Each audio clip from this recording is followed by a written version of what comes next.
এবার ইসরায়েলি জিম্মিদের ব্যাপারে ভয়ঙ্কর তথ্য দিয়েছে ফিলিস্তিনের স্বাধীনতাকামী সংগঠন হামাস। এ তথ্যের মূলে রয়েছে 120 ইসরায়েলি জিম্মির জীবিত থাকা এবং তাদের ইসরায়েলে ফেরা। বৃহস্পতিবার মার্কিন ভিত্তিক সংবাদ মাধ্যম সিএনএনকে দেয়া হামাসের মুখপাত্র ও রাজনৈতিক বিভাগের সদস্য ওসামা হামদানের একটি সাক্ষাৎকার উঠে এসেছে এ তথ্য।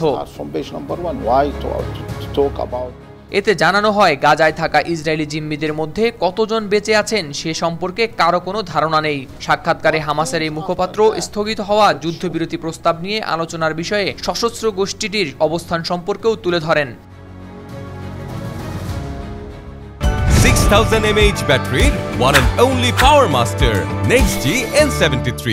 তিনি বলেন, ইসরায়েল যুদ্ধবিরতির মাধ্যমে বাকি জিম্মিদের মুক্ত করতে চাইলে সেটি হতে হবে স্থায়ী যুদ্ধবিরতি, কিন্তু ইসরায়েলিরা শুধুমাত্র 6 সপ্তাহের জন্য যুদ্ধবিরতি চায় এবং তারপরে তারা যুদ্ধে ফিরে যেতে চায়, যেটা কখনোই সম্ভব নয়। এমনকি আমেরিকানরাও এখন পর্যন্ত ইসরায়েলিদেরকে স্থায়ী যুদ্ধবিরতি মেনে নিতে রাজি করেনি। এই চুক্তি হতে হলে মার্কিন যুক্তরাষ্ট্রকে অবশ্যই ইসরায়েলকে একটি স্থায়ী যুদ্ধবিরতি মেনে নিতে রাজি করাতে হবে।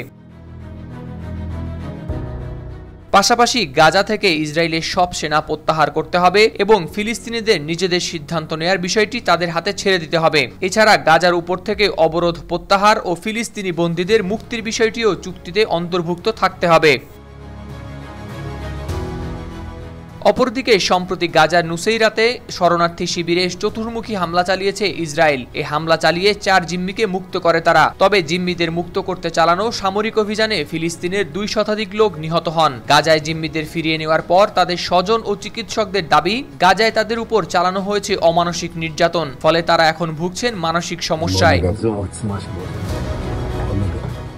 ওসামা হামদান এই দাবি প্রমাণিতভাবে মিথ্যা উল্লেখ করে বলেন, যদি তাদের মানসিক সমস্যা থাকে তাহলে তা ইসরায়েলের কারণে, হামাসের কারণে এমনটা হয়নি, বরং ইসরায়েলি আচরণের কারণে তাদের এমন পরিস্থিতি তৈরি হয়েছে। তিনি বলেন, গত 7 অক্টোবর যখন তাদের জিম্মি করা হয় তখনের চেয়ে এখন তাদের শারীরিক অবস্থার আরও বেশি ভালো ছিল। গাজা যুদ্ধের মূল কারণ প্রসঙ্গে এই নেতা বলেন, যিনি বা যারা এর জন্য দায়ী তা হলো ইসরায়েলি দখলদারিত্ব।